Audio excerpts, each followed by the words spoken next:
Hi, good evening. So thanks for joining this session. We will be talking about MLflow, the open source platform for the ML lifecycle. The agenda today, so we will be talking about the challenges we have with the ML development, and then I will give you an overview of MLflow, and then we will jump on a quick demo. So quickly, who I am. My name is Quentin. I'm a solution architect at Databricks, and I'm based in the Paris office. So you probably know Databricks as being the original creator of Apache Spark, but we also have other open source projects. So for example, we have Delta Lake, which is a layer to give you ACID transaction on top of your data lake, and Koalas, which is a bridge between Pandas and Spark, and MLflow, and today we will be talking about MLflow. So machine learning development is complex. If you have already tried to do some ML, you probably know it. And why is it complicated? So this diagram is a diagram from a Google paper, and every single box represents the complexity of a task. And as you can see, the ML code, which is a small green code at the center, is just like a small fraction of the complexity. What's complex is everything around, all the pipeline of your ML project. So it's things like configuration, data collection, could be serving and monitoring of your model. So why is it so different than the traditional software development you can think of? So if we think about a traditional development lifecycle, it's going to be something like this. You start to write some code, so maybe you will use an IDE, and then you probably want to write some unit tests, so for example with JUnit, and then you have a step of code review. So you can take your code and you send it, I don't know, maybe to GitHub, review it. If something is wrong, you go back and rewrite some stuff, and once it's ready, then you use Git and you merge your code. Then you have all your CI/CD pipeline. So you will, for example, trigger a new Jenkins jobs. And the output of this job is going to be a package. So let's say, for example, a jar, which is like all your project. And once you have this jar, then you can take it and release it. And you would save it in something like, I don't know, maybe a Nexus repository, this kind of tool. And then you can start again with the next feature and again and again. So it looks kind of simple, but if you think about the same thing at the ML level, it's much more complicated. So first, you don't start with code, you start with some data. So data could be anything, could be maybe JSON, could be some Parquet file, could be something you have locally in your laptop, could be on the cloud, could be a small of just a few gigabytes, could be terabyte. So you have to use some tools to analyze this data and put it in the right format. So you would use something like maybe Pandas or Spark, or in this case, Koalas, to do this transformation. And once you think you have your data ready, so you now have your kind of features for your model, you can actually start to write some code. So you would write maybe some Python code and put it in Git. But then you have to train and evaluate your model. So basically you have some code and you want to try many parameters to know which one is going to be the best for your model. But it's not the code you change, it's just the parameters you want to try. So because it's very complicated and you can have tons of combination and you don't know how it was maybe a week ago, so people tend to save everything in maybe in a spreadsheet, in Excel, this kind of tool. And then you have to do a code review, well, a model review, because a model review, it's not only about just some code you want to review, it's everything. So it's going to be your data, your code, your extra parameters, how you evaluate your model. So maybe you want to Slack some data scientists and say, hey, can you review like everything? And by the way, I'm not sure which code and which data I use in this model. So it's starting to be very complicated. And then if this review is a success, then you want to package your model. And now you have a big issue because maybe this user used TensorFlow, maybe it was in Python, maybe it was in Scala, maybe it was something with Spark MLlib, maybe it was scikit-learn.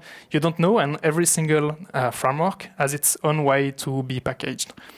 So you try to package it, and then you have to release it. So if you want to release your model, maybe, I don't know, maybe you will send an email and just hope that your model is small enough to fit in the email, but you don't have any real tool to be able to centralize all this information. So we clearly have some challenges here in this ML development lifecycle, and that's where MLflow is going to help us. So what's MLflow? It's a server you can start. So basically, start a web UI, and you can use this UI to visualize your experiment and track everything you have done in your model experiments.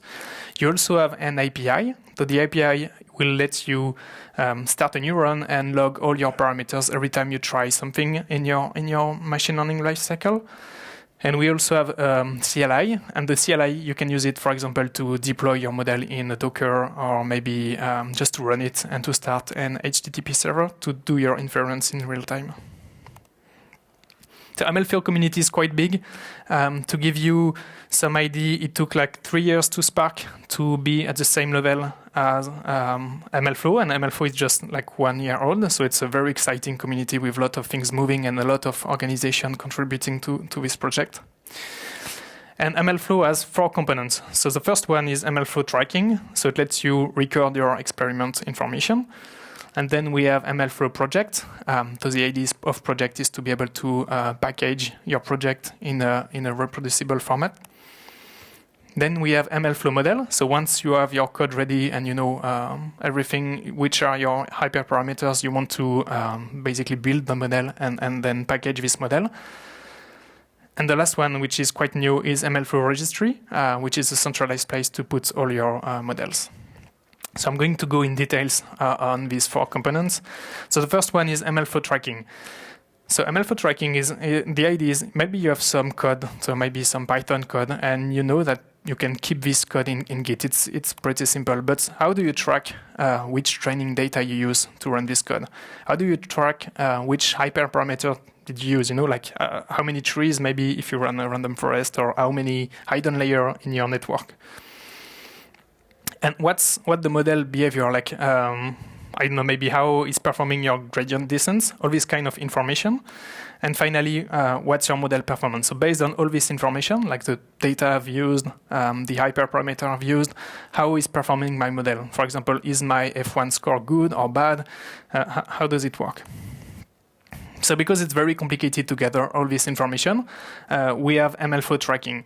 So the way it works is you just start a new run in MLflow. So you say with MLflow.startRun, and then you can start logging anything. So it could be parameters, could be metrics, like a score, and it could be also artifact. So for example, an image.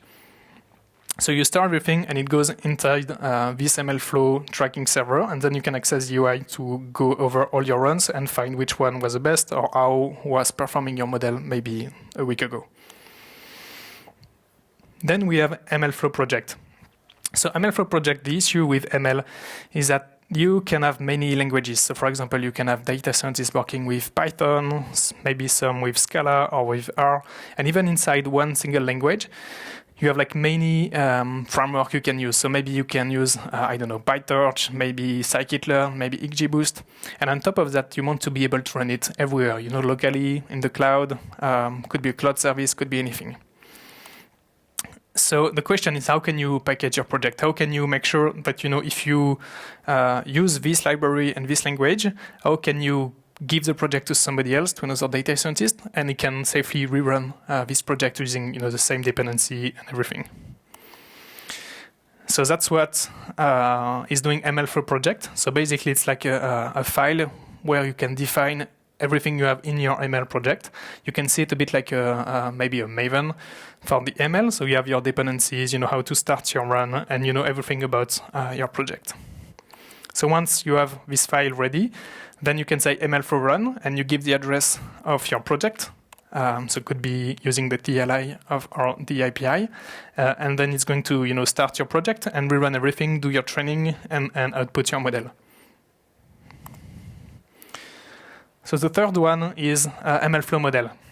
So MLflow model is about the model itself. So it's not about the code you use to generate the model. It's really like the model. So it could be your trees, could be your neuronal network, these kind of things. The thing is you have like many frameworks, and every single framework is going to be serialized in different way. And you don't really have one solution to package all your model. So the goal of MLflow model is to have this abstraction where you can say, okay, this is like one model, and I know maybe it's a scikit-learn, maybe it's a Keras, maybe it's a Spark model, and you package everything in one single format, and then you can use it anywhere. Could be, for example, in a Spark job or in a Docker container, this kind of tools, and then you can change easily, like from TensorFlow to, I don't know, to scikit-learn. You can switch from one to another, and it's going to be the exact same thing when you want to deploy this model. So the same, the same .predict method basically you use. Then we have the MLflow registry model. So this one is very easy to understand. Like you have one first model, and then maybe you do an update, and you say, well, this is my last model, and then you do something else, and it's like your new model. So the question is, what's in production? Like, who did deploy this in production? How can you roll back to the previous model? Like all this kind of information, like where you need a centralized place where you can put all your model with specific version. So that's MLflow registry, and it's a tool where you can basically take one model, so package with MLflow model, and you send it, and you have multiple versions with multiple stages, and you can then say, okay, this one is experimental, and I want to put it in production, and then you can know, who did this, and know which one is in production. Okay, so I'm going to jump in the demo to show you MLflow in action.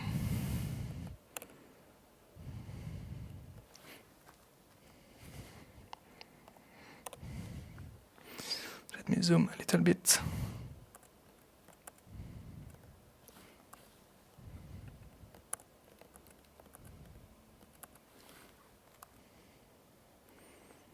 Okay. So for this demo, I'm going to use Databricks. So Databricks basically let me use some notebooks where I will be able to write some code. So I'm inside my workspace, and I've got some files, and every single file is one notebook, and I can just run them easily. And I'm going to be like I've started a cluster before the beginning of this session, and I'm going to run all my code against this cluster.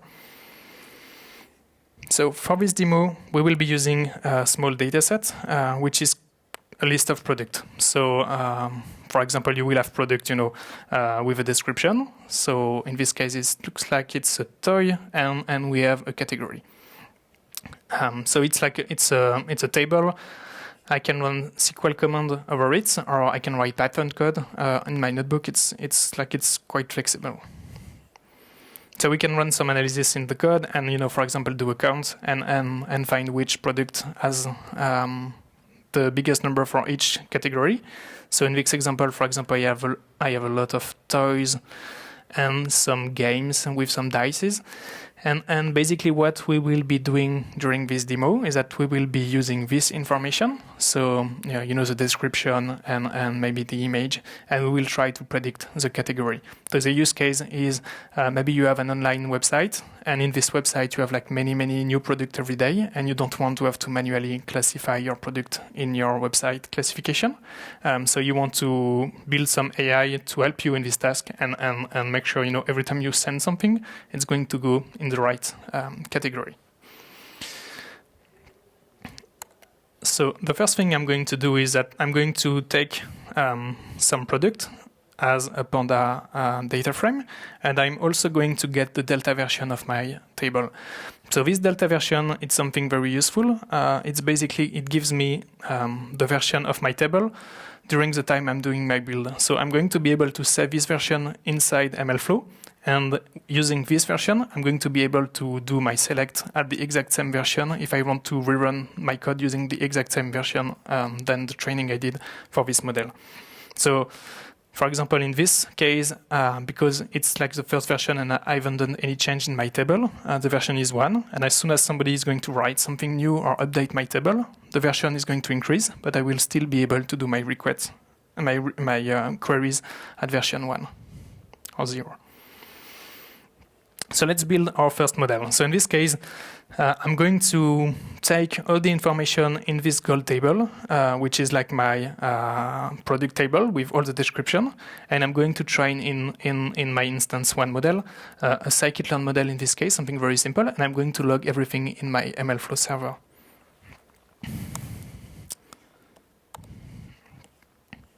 So I'm going to first prepare my data. So remember we have this product category with this product data frame, sorry, with category and description, and I'm going to split it in a subset of training and of test. So it's very simple. It's what you always start to do when you have a data set. And then I'm going to build a very simple model using scikit-learn. So I'm going to build a pipeline. And my first step will be to do a vectorizer. So I'm going to split my description in words and then apply TF-IDF on each vectors, and then just do a simple random forest to try to do my prediction over my description. Okay, so now I actually start to use MLflow. So in this case, I'm just going to say MLflow run. Then I'm getting my scikit-learn pipeline model. I'm doing my fit, which is going to train my model, and then my prediction. And I'm going to use the F1 score to know how good is my model. And now I'm using the MLflow API to log, like how many trees I used in this model. So for example, here I used 50 trees, so I'm going to log this. The delta version, which is the version of my table I used. So it's basically which data I used during my, my training. And I'm also going to log my F1 score in MLflow. Last thing, I'm going to log my model. So in this case, I'm logging all my pipeline. So MLflow will know that this is my pipeline serialized, this is my model, and it will know how to use it. And you can also log some information. So for example, in this case, I'm logging a matrix confusion in MLflow. So let's see what we have in MLflow. So I'm going to open in this sidebar here the MLflow UI. So this is what you would get if you try to run the MLflow server on your laptop. So as you can see, I've got my experiments. So this is like the experiment I'm running in this notebook. And I've got one line, which is the first experiment I've run. You can see the metrics I've logged. So for example, my delta version, how many trees I've used, and there is the F1 score here. And if you click on it, then you get access to all the run information. So for example, well, you can back all these parameters, the metrics, some tags, and we also have this model. So remember, I did a MLflow log model. So this is the model I've logged, and what you get is automatically this ML model. So this is a file to define your ML project. So basically, you know what's inside. You know that I'm using scikit-learn with this version of Python and all the information you need. You also have a conda.yml file with all your dependency, which is automatically generated. This one is the image I saved when I saved an extra artifact. And here, this one, it's my model, which is serialized as a pickle. So it's like all my pipeline, the count of the word, the TF-IDF, and the random forest. Everything is here, and it's serialized inside my MLflow.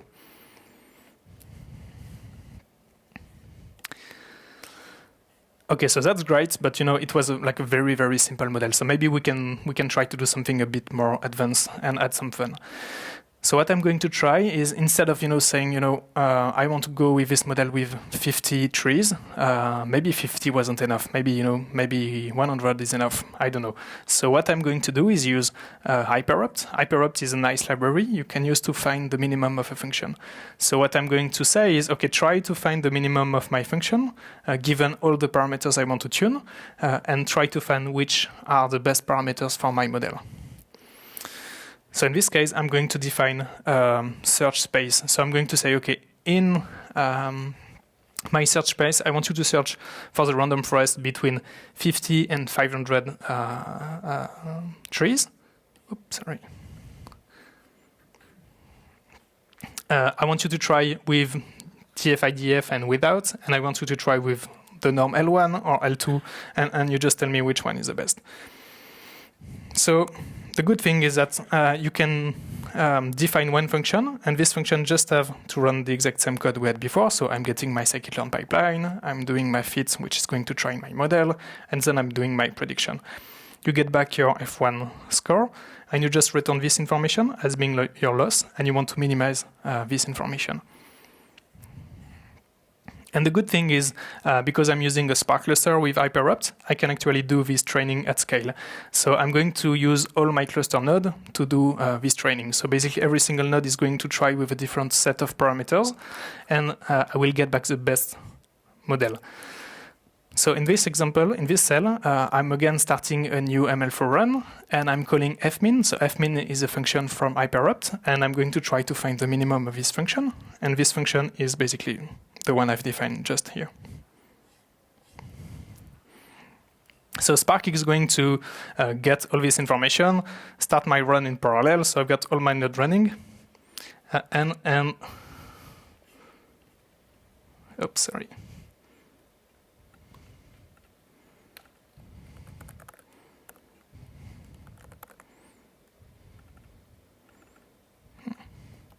Small bug.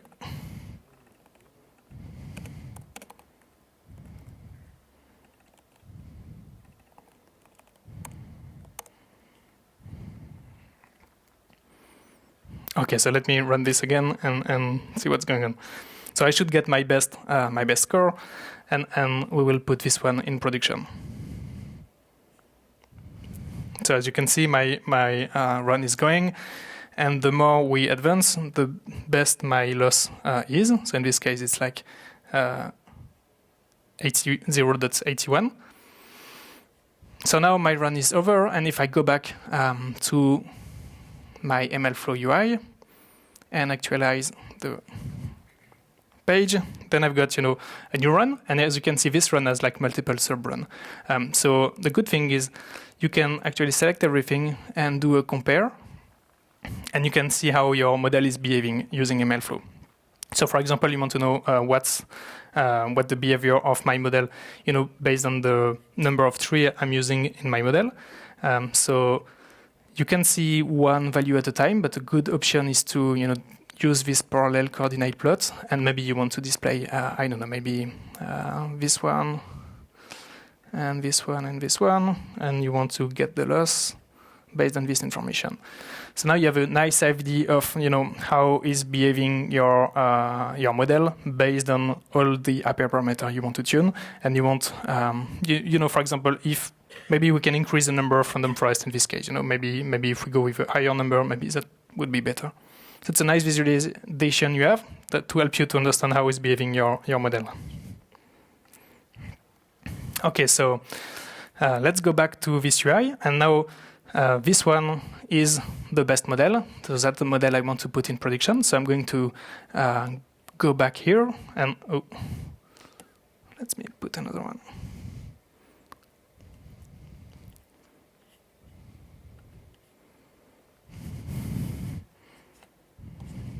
Okay, something went. The wrong demo. Let's try with this one. So I'm going to take this model and put it in production. So all you have to do is take your model here, and you click on Register Model, and like maybe you want to run a new model calling demo classification. You save it. So it's taking a few seconds, and now your model is available in your registry. So if you click on your registry, which is the place you have all your model stored, then you can click on demo classification, which is the model I've just deployed. And as you can see, I've got one version, and this version is in stage none. So maybe I want to request a transition to production because I think it's a good model. So I'm going to say, is it okay for production?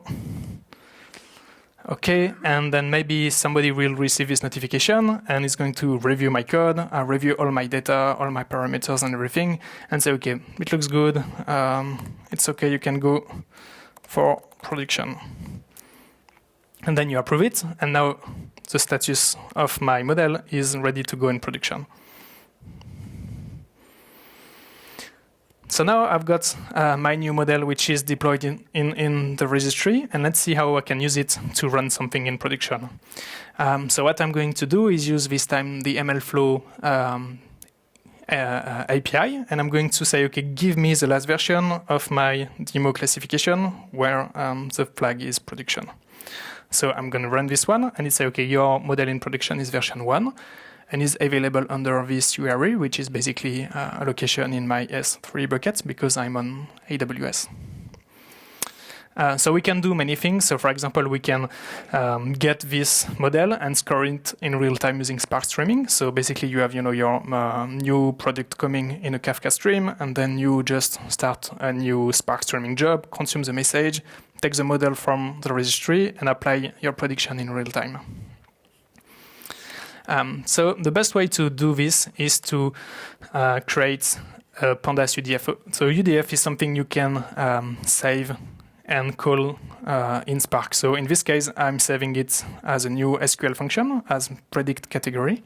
And the only thing I'm doing is I'm saying, okay, MLflow, load my model, and I'm giving the URL of this model, which is this value here. So just a path in my bucket, and I get back a model. So at this stage, I have no idea if it's a scikit-learn model, if it's maybe a Panda, a TensorFlow, or anything. And I just have to run model.predict, and it's going to do all my prediction for me, get my category, and then I can use it in SQL like this. So I can say, okay, select the ID, the description, and then predict category based on the prediction. And I got back the ID of the category I have predicted using my model. So that's one way to deploy it. You can also start a Spark streaming if you want. But another cool thing you can do with MLflow is that you can say MLflow create a Docker image. So it's going to take your model, create this nice Docker image with a HTTP server ready, and then you can take it and just deploy it on your Kubernetes engine if you want to. So that's great, but maybe using random forest wasn't so good. Maybe we can try something better. Maybe we can try with Keras, and maybe Keras is going to be more efficient than the random forest.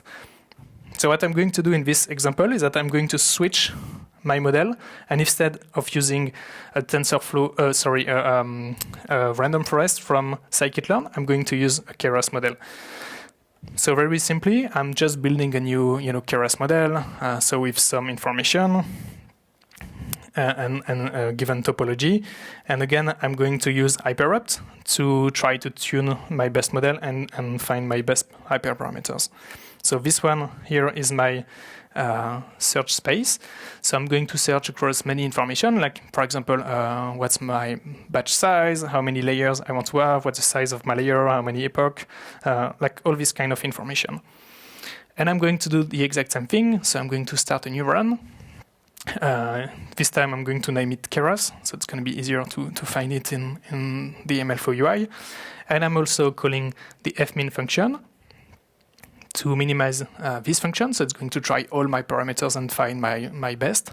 And then once it's ready, I'm getting back this best model, and I'm saving the F1 score, and I'm saving everything inside a new model, which is going to be called Keras pipeline this time instead of the scikit-learn one. So now we have a new Keras model saved inside our registry. So if we go back to the model registry quickly, as you can see now, we should have a new version. Oh, sorry, no. So now I'm going to use the client to save the new version. So I'm going to search my best run, and then I'm going to save this model inside my registry. So I'm going to do the same thing, basically, that what I've been doing using the command line. So I'm just running this code. And now I've got version 2, which is deployed, and version 2 has been tagged as ready for production. And now if you want to go back to your existing Spark job or streaming job, or maybe your your existing Docker file. All you have to do is reload the model. As you can see now, it's flagged to version 2. And the good news is you can run the exact same command with the exact same training function. It's going to call this model and do the same prediction, and you don't have to change anything. You don't have to worry that now it's a Keras model, and before it was a scikit-learn model.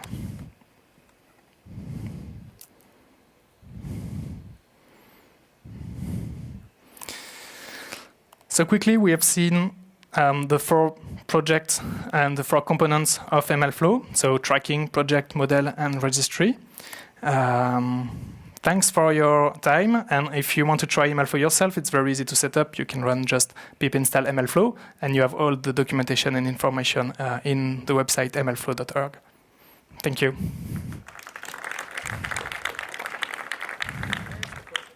Yeah.